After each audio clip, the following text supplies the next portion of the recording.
The wedding drums thundered across the capital like distant thunder, their rhythm meant to celebrate joy.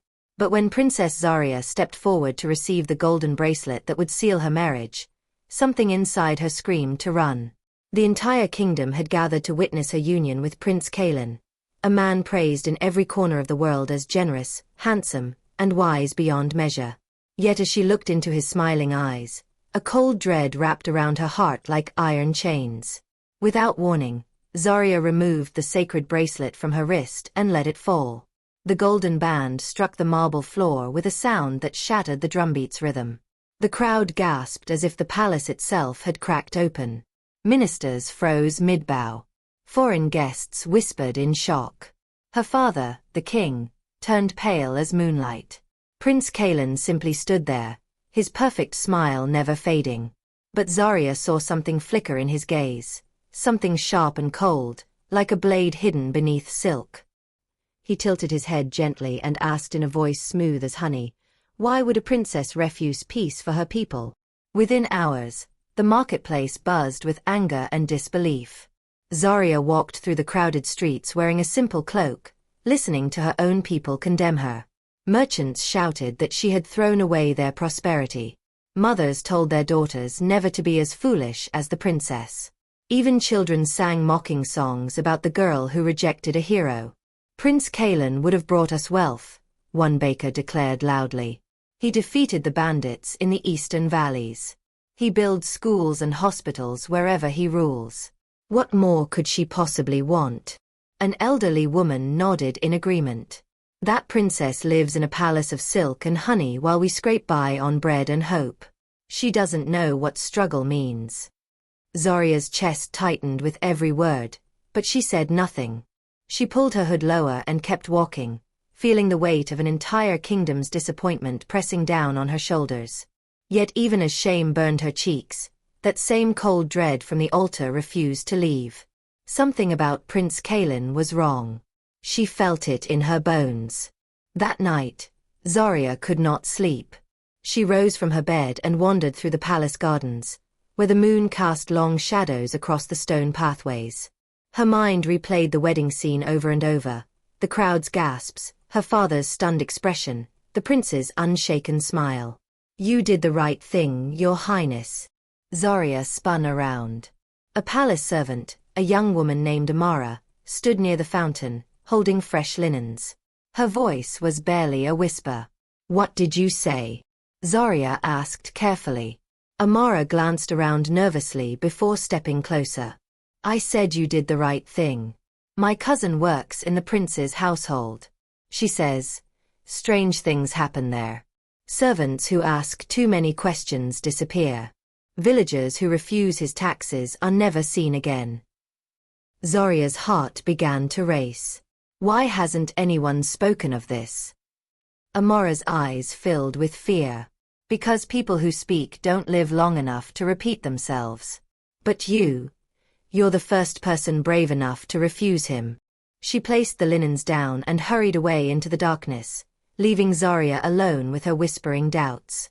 The next morning, Zarya disguised herself again and returned to the marketplace. This time, she carried a pouch of gold coins and moved quietly among the poorest stalls, paying off debts for struggling families and buying food for children with hollow cheeks. She did not announce herself or seek praise. She simply helped where help was needed. An old fruit seller watched her carefully before speaking. "You're the princess, aren't you?" Zarya hesitated, then nodded slowly. The woman leaned closer, her voice rough as tree bark. "People call you foolish for refusing that prince. But let me tell you something, child. When everyone praises a man too loudly, it's often because they're afraid to whisper the truth." "What truth?" Zarya asked urgently. The woman shook her head. "I don't know. But I've lived long enough to see patterns. Powerful men who smile too perfectly are the ones you should fear most." She pressed a warm apple into Zarya's hand. "Trust your fear, princess. Fear is your heart's way of seeing what your eyes cannot." Zarya held the apple tightly as the old woman disappeared into the crowd. As Zarya wandered deeper into the market district, she heard the rhythmic tapping of wood against wood. Following the sound, she discovered a small workshop tucked between two crumbling buildings. Inside, an elderly man with silver hair and weathered hands was carefully repairing a ceremonial drum. His fingers moved with the precision of someone who had spent a lifetime shaping music from silence. "That's beautiful work," Zarya said softly from the doorway. The old man looked up and smiled. His eyes were kind but sharp, as if they could see through walls. "A drum is more than wood and leather, child. It's a heartbeat made visible. When you strike it, the sound reveals what words cannot." Zarya stepped inside, drawn by something she couldn't name. "What do you mean?" "A drum echoes truth," he said simply. "A lying heart beats differently than an honest one. A cruel heart pounds like thunder before a storm." He studied her face carefully. "You refused a marriage today, didn't you?" Zarya's breath caught. "How did you?"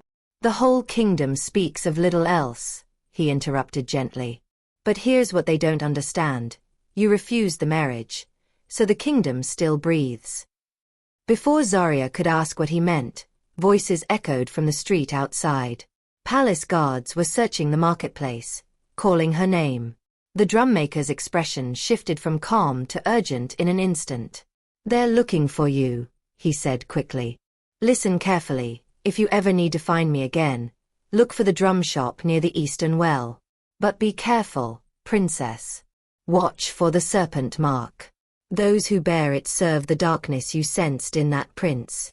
"What serpent mark?" Zarya asked, confused. But the old man had already turned back to his work, his face suddenly blank and distant, as if their conversation had never happened. The guards appeared at the doorway moments later. They escorted her back to the palace, where her father waited with barely controlled anger. But as the royal carriage rolled through the city gates, Zarya looked back toward the workshop. The old drum maker sat there still, his weathered hands moving steadily across the drum's surface. She couldn't explain why, but she knew his warning about the serpent mark was important. She just didn't know what it meant yet. The following week, the palace hosted a grand celebration. Foreign ambassadors and nobles gathered to honor Prince Kalen's many achievements, hoping to salvage the broken alliance despite the failed wedding.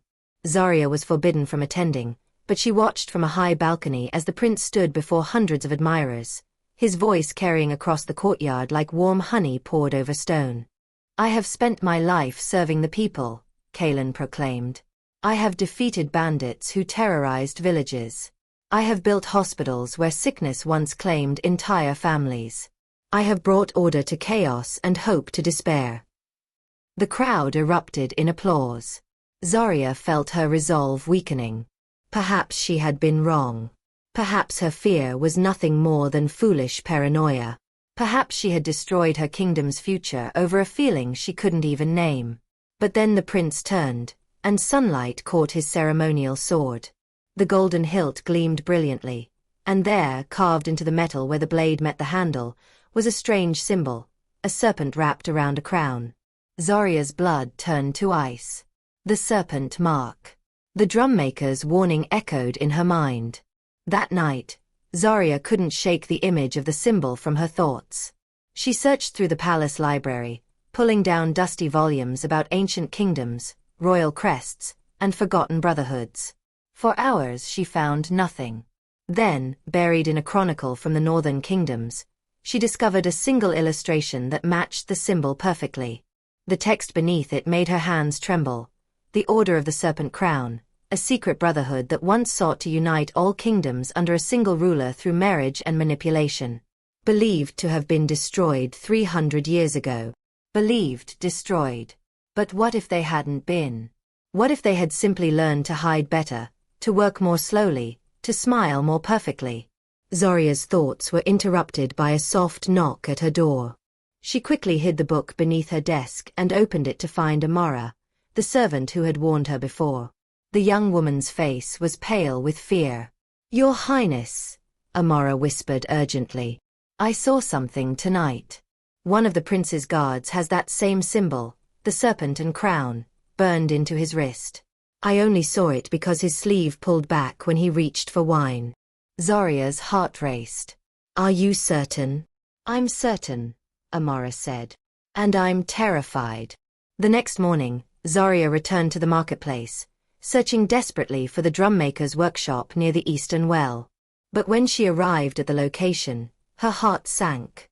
The small building stood completely empty. No tools, no drums, no sign that anyone had ever worked there at all. The neighboring merchants claimed they had never seen an old man repairing instruments. Some even insisted the workshop had been abandoned for years.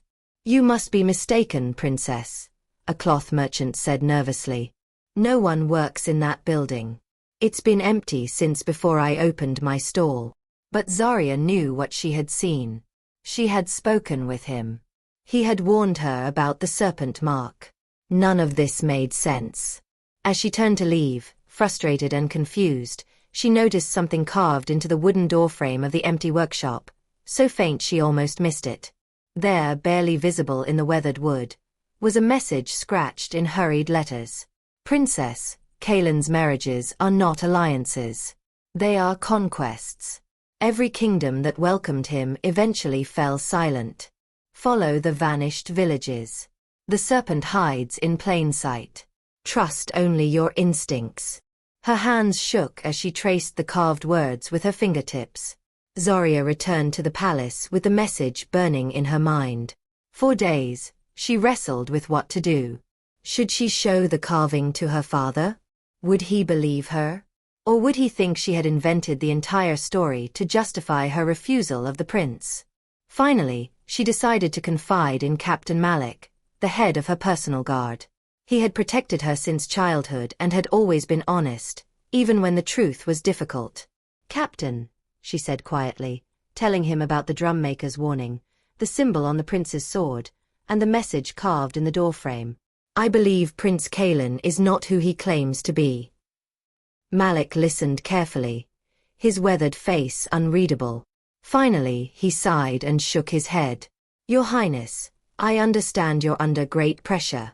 But this sounds like paranoia. Prince Kaelin has saved countless lives. He's brought prosperity to every land he's touched. A mysterious warning and a symbol don't prove anything except that someone wants to frighten you. Zarya felt her hopes crumble like sand. You think I'm imagining this? I think grief and guilt can make us see shadows where none exist, Malik said gently. Let this go, Princess. For your own peace. That night, Zarya lay awake feeling utterly alone. Perhaps Malik was right. Perhaps she had let fear twist her thoughts into conspiracies that didn't exist.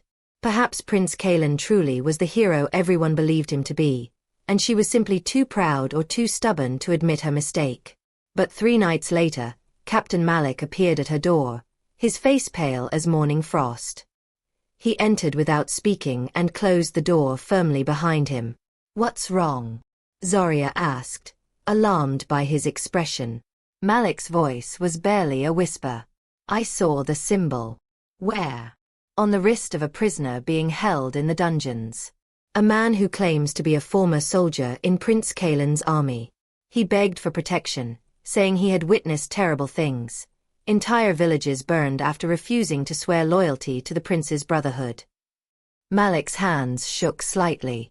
When I asked him about the symbol, he nearly collapsed from terror. He called it the mark of the serpent crown. He said it brands those who belong to Kaelin's secret order, and those who are marked for elimination. Zarya's heart thundered in her chest. Do you believe me now? Malik's jaw tightened.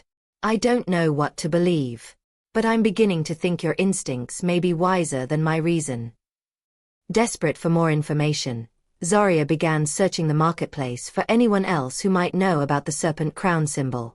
She questioned merchants, travelers, and traders from distant lands. Most claimed ignorance. Others grew nervous and changed the subject immediately. Finally, an old spice merchant pulled her aside. His hands were stained with turmeric and his eyes were sharp as a falcon's. You're asking dangerous questions, girl. I need to understand what this symbol means, Zarya insisted, describing the serpent wrapped around the crown. The merchant studied her face briefly before shaking his head.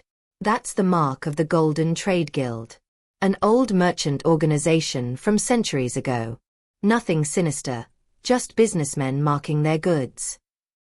He turned away quickly, as if eager to end the conversation. You're chasing shadows, princess. Let it go before you get hurt. Zarya left the marketplace feeling defeated and foolish. Perhaps the merchant was right. Perhaps the symbol truly was nothing more than an ancient trading mark that coincidentally appeared on Prince Kaelin's sword.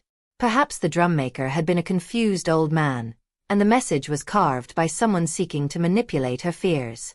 But as she walked, she couldn't shake the memory of the merchant's trembling hands.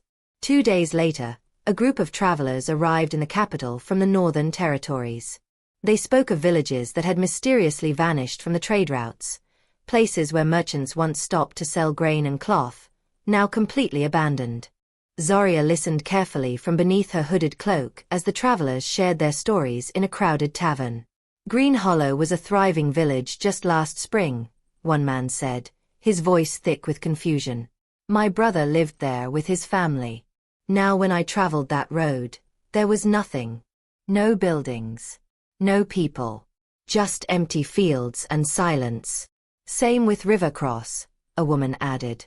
My cousin wrote letters from there every month. Then the letters stopped. When I went to visit, the entire village was gone. Not destroyed, just empty. Like everyone walked away in the middle of their lives. An elderly traveler leaned forward. You know what all those villages have in common? Prince Kaelin visited each one the month before they disappeared. He held feasts, gave speeches about unity and prosperity. Then within weeks, silence. Zarya's heart raced. The pattern was undeniable now. The drummaker's message about vanished villages, it was all true. This was no coincidence.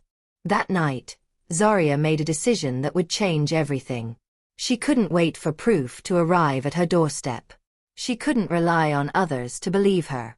If she wanted truth, she would have to find it herself. Before dawn, she dressed in traveling clothes, packed a small bag with supplies, and slipped out of the palace through a servant's entrance.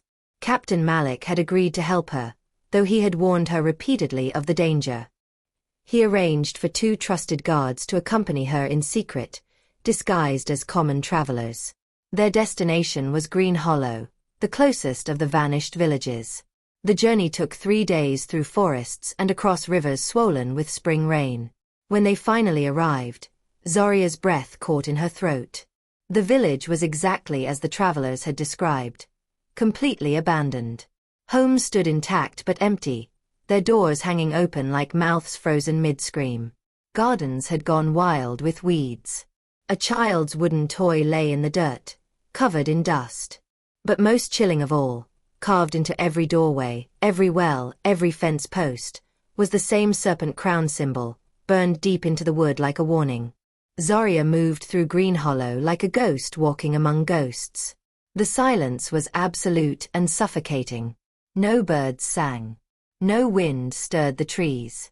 It was as if the world itself had forgotten this place existed. Check the houses, she instructed her guards quietly. Look for anything that might explain what happened here. They searched through abandoned homes, finding half-eaten meals still on tables, clothes laid out for washing, tools left in the middle of repairs. Everything suggested that the villagers had vanished in a single moment, without warning or struggle. In the village square, Zarya found something that made her blood run cold, a stone monument recently erected, bearing Prince Kaelin's family crest. The inscription read, "In gratitude for liberation and new beginnings." Liberation from what? One of her guards whispered. This village was peaceful. There was no war here, no conflict. What were they liberated from?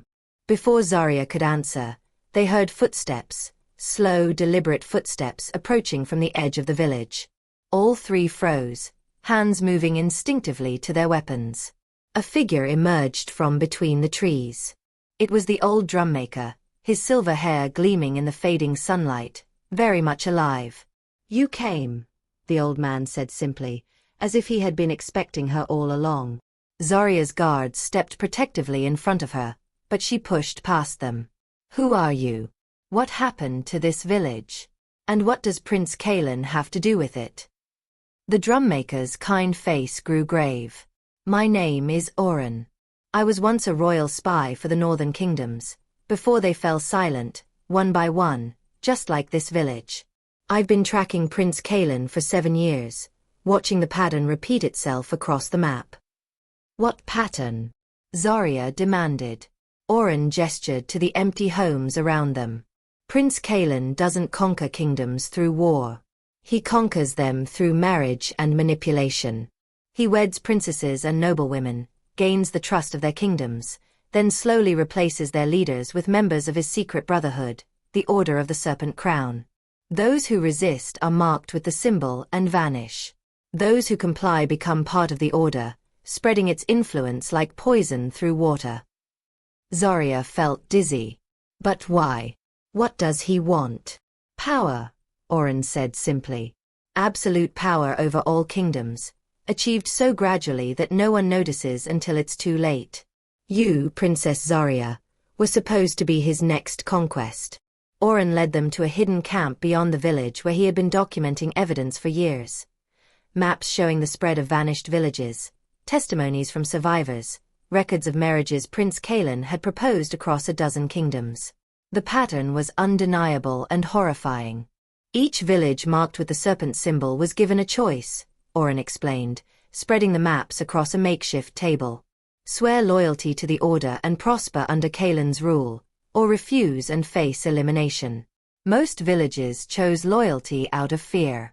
Those who refused simply disappeared. Their lands were claimed by the order, their resources absorbed. "And the marriages?" Zarya asked, though she already knew the answer. "The final step," Oren confirmed. "Once Kalen marries into a royal family, he gains legitimacy and access to the kingdom's inner workings. Within a year, the old king or queen mysteriously dies or abdicates. Kalen's wife becomes a puppet ruler. The kingdom falls under the order's control without a single battle." Zarya's hands clenched into fists. "My father almost handed him our entire kingdom on a golden plate." "Yes," Oren said quietly. "But you stopped it. By refusing the marriage when everyone else celebrated it, you disrupted a plan years in the making. You gave us time." "Time for what?" "To expose him before he finds another way in." 18. As if summoned by their words, one of Oren's messengers arrived at the camp, breathless and panicked. "News from the capital. Prince Kalen has announced his engagement to Lady Serena, the Duke's daughter. The wedding is scheduled for 3 days from now. He says the alliance between kingdoms must proceed despite the princess's unfortunate decision." Zarya's blood turned to ice. Lady Serena was barely 16, kind, trusting, and eager to please her father. She would never question the prince's intentions. She would marry him happily, believing she was serving her kingdom. "We have to stop it," Zarya said immediately. Oren shook his head gravely. "Stopping it and proving it are different battles.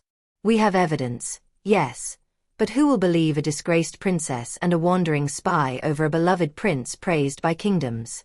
If we accuse him without irrefutable proof presented before witnesses, he'll simply deny everything.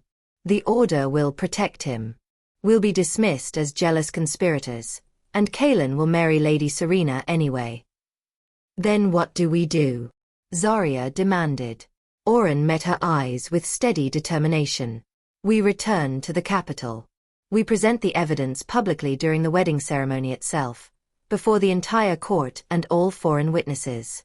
We force the truth into the light where it cannot be hidden." "That could cost me everything," Zarya whispered. "Yes," Oren agreed. "It will." They rode through 2 nights without rest, arriving at the capital just as dawn painted the sky with streaks of gold and crimson. The city was already decorated for another grand wedding. Flowers hung from every balcony, musicians practiced in the squares, merchants sold ribbons and sweets to excited crowds. Zarya pulled her hood low and moved through the streets like a shadow, her heart aching at how easily the kingdom had replaced her. How quickly they had moved from condemning her refusal to celebrating another bride. Had her courage meant nothing? Had her instincts been dismissed so completely?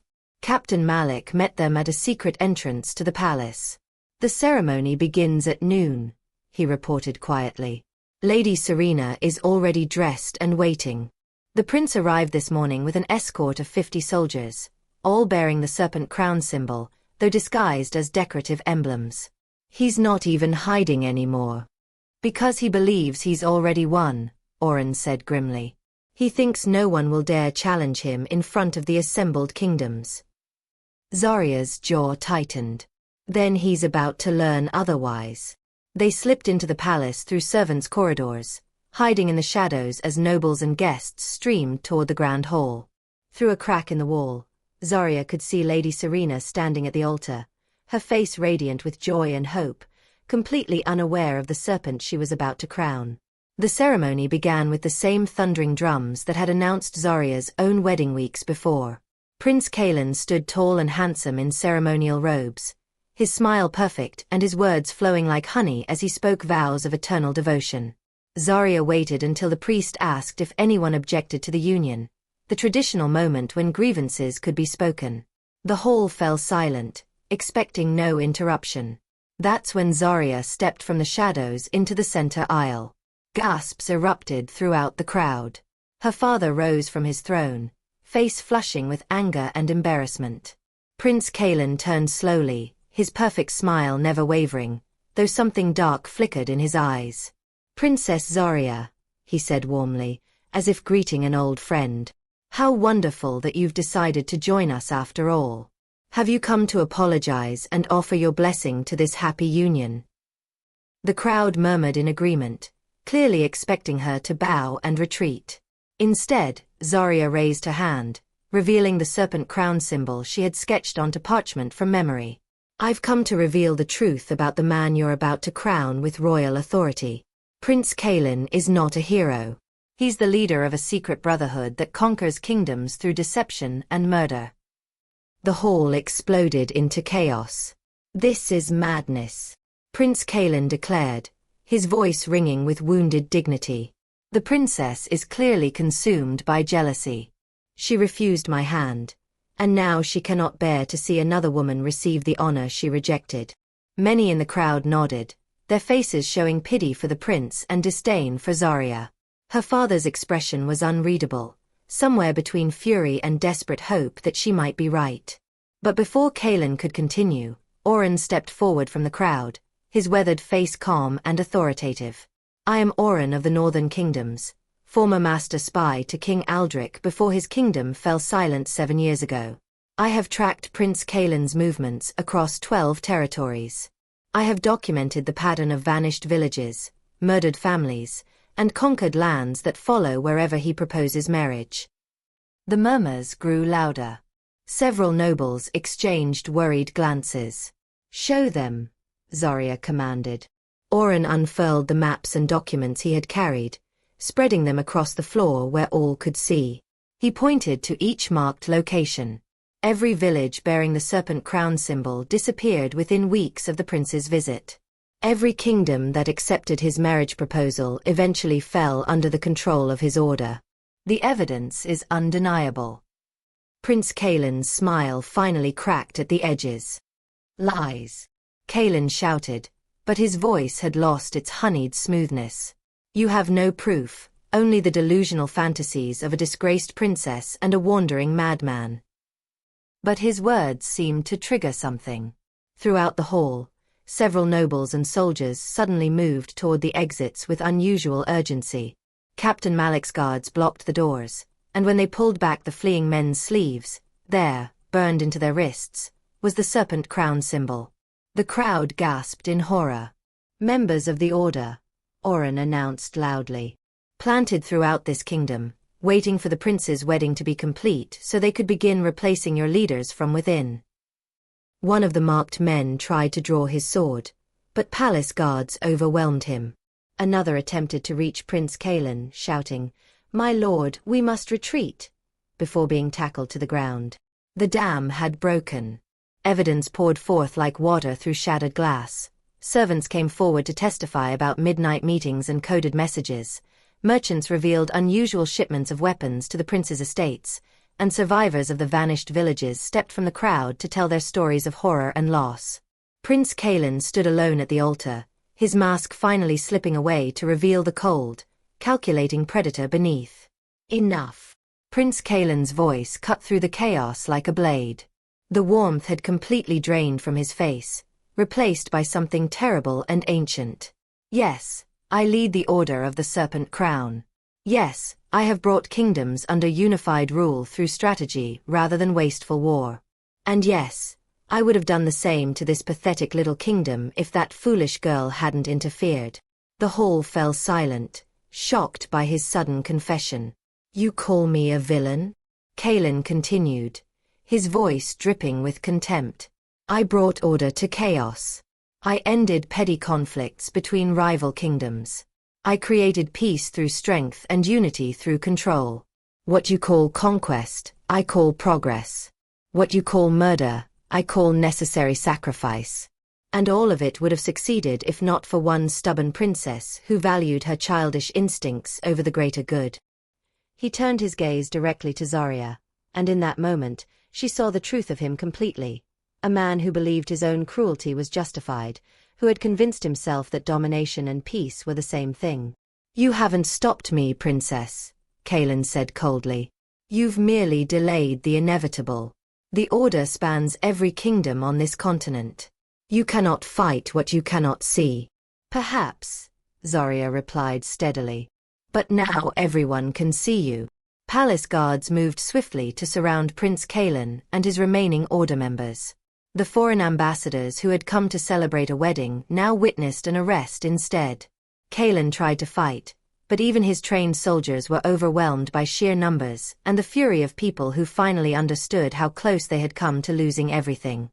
Lady Serena stood frozen at the altar, tears streaming down her face, not because she had loved the prince, but because she had almost become the instrument of her own kingdom's destruction. Zarya approached her gently and took her hands. You were not foolish, Zarya said softly. He was skilled at deception. That's what made him dangerous. As guards dragged Prince Kalen from the hall, the crowd erupted into cheers for Zarya, the same people who had mocked and condemned her weeks earlier. They called her brave, wise, and a true protector of the kingdom. Her father descended from his throne and embraced her tightly, whispering apologies she hadn't known she needed to hear. What reward do you desire, my daughter?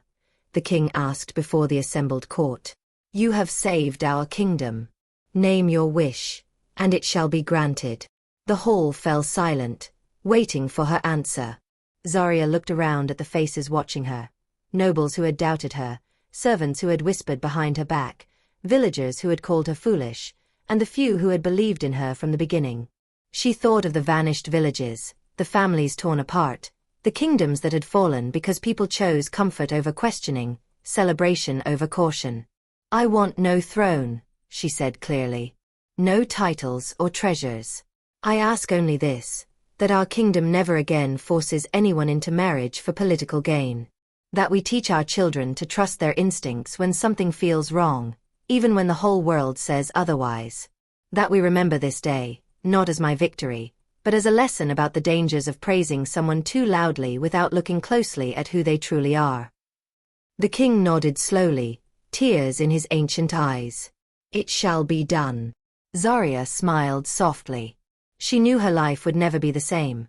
Some would always see her as the princess who caused chaos, while others would remember her as the one who saw clearly when everyone else was blind.